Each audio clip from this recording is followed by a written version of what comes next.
مرزا غلام ملعون، اس قادیانی خبیث کی دجال کی جو ماننے والے ہیں، یہ سب سے بڑے انگریزوں کے اور یہودیوں کے ایجنٹ ہیں۔ مسلمانوں میں ختم نبوت کے عقیدے کے خلاف تحریک پیدا کرنا، حضور پرنور صلی اللہ علیہ وسلم کی شان اقدس کی گستاخیاں پیدا کرنا، سب سے بڑی گستاخی تو یہ ہے کہ کوئی یہ کہے کہ رسول اللہ کے بعد بھی کوئی نبی ہے، اس سے بڑی کوئی گستاخی نہیں۔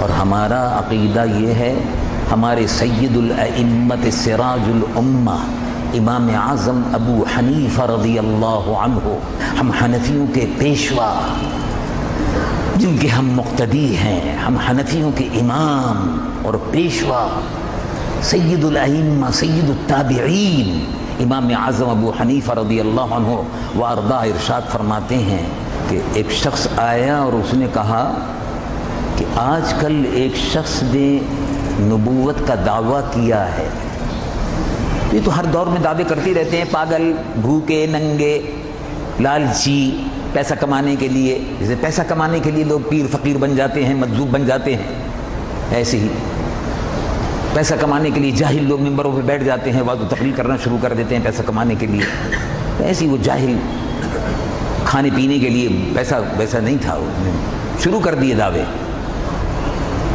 تو اس نے نبوت کا دعویٰ کیا ہے، میں جا رہا ہوں، اس کے بعد میں ذرا اس سے پوچھوں گا کہ اس نے کیا معجزہ دکھایا ہے۔ اللہ، امام اعظم ابو حنیفہ رضی اللہ عنہ وارضاہ نے فرمایا، خبردار خبردار۔ کہا حضور کیا بات ہوگی؟ کہا خبردار، ہرگز مت جانا۔ کہا حضور بس امتحان؟ کہا ہرگز نہیں۔ کہا حضور اس سے معجزہ پوچھوں گا کہ کیا تم معجزہ دکھا دو؟ کہا ہرگز نہیں۔ جھوٹے نبی سے رسول اللہ کے بعد نبوت کا دروازہ بند ہو گیا، جھوٹے نبی سے معجزے کا مطالبہ کرنا بھی کفر ہے، کفر ہے۔ ایمان سے خارج ہو جاؤ گی، بیوی نکاح سے نکل جائے گی۔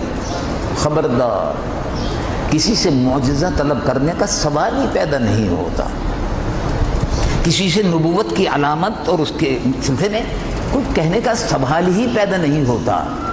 جب سنو کہ فلاں نے نبوت کا دعویٰ کیا ہے، سیدھی بات کہہ دو کہ کذاب ہے، ملعون ہے، وقت کا شیطان ہے، اس کے علاوہ کچھ نہیں۔ جب سنو کہ فلاں نے نبوت کا دعویٰ کیا، کہہ دو شیطان ہے، دجال ہے، ملعون ہے، چلتا پھرتا شیطان ہے، کچھ سوال ہی پیدا نہیں ہوتا۔ رسول اللہ حضور پر نور سید العالمین محمد رسول اللہ پر یہ پوری کائنات قربان ہو، حضور پر نور تشریف لائے، اب آپ پر نبوت کا دروازہ بند ہو گیا۔